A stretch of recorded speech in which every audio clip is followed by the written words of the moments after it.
আমি আজকে গরুর ফেসকো ভাজি করব আলু দিয়ে।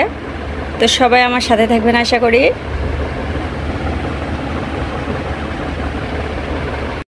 আসসালামু আলাইকুম, আপনারা সবাই কেমন আছেন? আশা করি ভালো আছেন। আমি আলহামদুলিল্লাহ ভালো আছি। তো আমি আজকে ফেসকে রান্না করব। তো এটা ফুসফুসিও বলে, ফেসকেও বলে। তো যাই হোক, আমি এইভাবে কেটে নিয়েছি সবগুলা। আমি আলাদা করে ফেসকেটা আলাদা করে রেখেছি। তো আমি এখানে আলু কেটে নিয়েছি, এভাবে আলুগুলা কেটে নিয়েছি। তো আমি এখন রান্নাটা শুরু করে দিব। তো আমি এখানে কড়াই তুলে দিছি। আমি এখন সরিষার তেল দিয়ে দিচ্ছি পরিমাণ মতো। আমি এখানে জিরা দিয়ে দিচ্ছি 1 চামচ, তেজপাতা দিয়ে দিলাম 2টি। আমি এখানে পেঁয়াজ দিয়ে দিচ্ছি পরিমাণ মতো, কাঁচামরিচ দিয়ে দিচ্ছি আমি চিড়ে রেখে। তো আমি ভুড়ির ভিতরে একটু তেল রাখছি, ফেসকার ভিতরে একটু তেল না দিলে ভালো লাগে না। আমি এখানে 4টা দারচিনি দিয়ে দিচ্ছি। এখানে সাদা ফল, কালো এলাচ দিচ্ছি, আমি পুরোটা দিয়ে দিচ্ছি।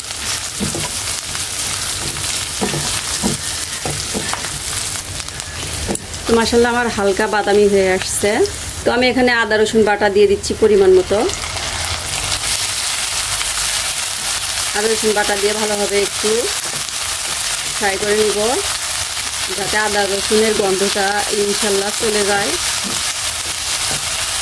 তো মাশাআল্লাহ আমি এখানে একটু পানি দিয়ে দিব।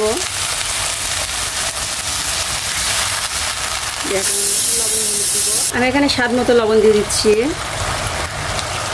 পরিমাণ মতো হলুদ গুঁড়া দিচ্ছি। তো কাঁচামরিচের পাশাপাশি একটু শুকনা মরিচ অ্যাড করে দিলাম।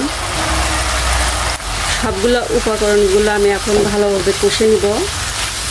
তারপরে ইনশাল্লাহ ভুড়ি মানে ফেসকো আর আলুটা দিয়ে দেব।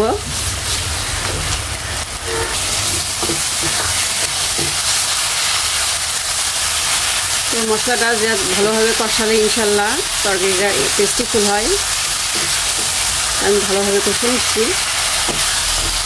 তো মাশাআল্লাহ আমি অফ ক্যামেরায় অনেকক্ষণ ধরে কষাচ্ছি। তো আমি এখন ফেসকো আর আলুটা দিয়ে দেবো ইনশাল্লাহ। তো আমি এখানে ফেসকোটা অ্যাড করে দিচ্ছি, এর ভিতরে তেলও আছে। তো ভুড়ির তেল সহ আমি রাখছিলাম, আমি ভালোভাবে মিশাই নিচ্ছি। এই পর্যায়ে আলু দিয়ে দিচ্ছি আমি। আলুটা দিয়ে আমি ভালোভাবে কষে নিব। এখন আমি ঢেকে দিব কিছুক্ষণের জন্য।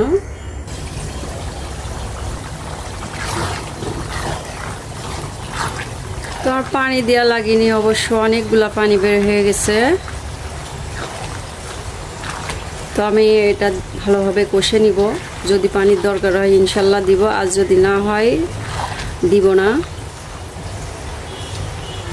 তো আমি আবার ঢেকে দিচ্ছি। তো মাশাআল্লাহ আমার আর পানি দেওয়া লাগে নাই। তো আমি এই তেলটা যা বের হয়েছে ইনশাল্লাহ এটা আমার ভাজা হয়ে যাবে।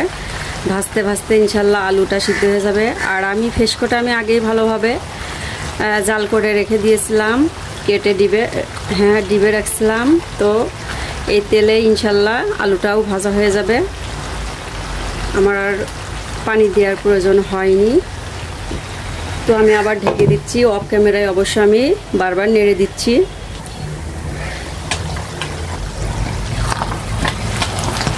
তো অনেকটাই তেল বের হয়েছে, এই তেলে ইনশাল্লাহ ভাজা হয়ে যাবে। তো আমি অফ ক্যামেরায় বারবার একটু নেড়ে দিচ্ছি, তাছাড়া নিচে পুড়ে ধরবে আর ভিডিওটা বড় হয়ে গেলে ইনশাল্লাহ আপনারা দেখবেন না। তো আমি আবার ঢেকে দিব।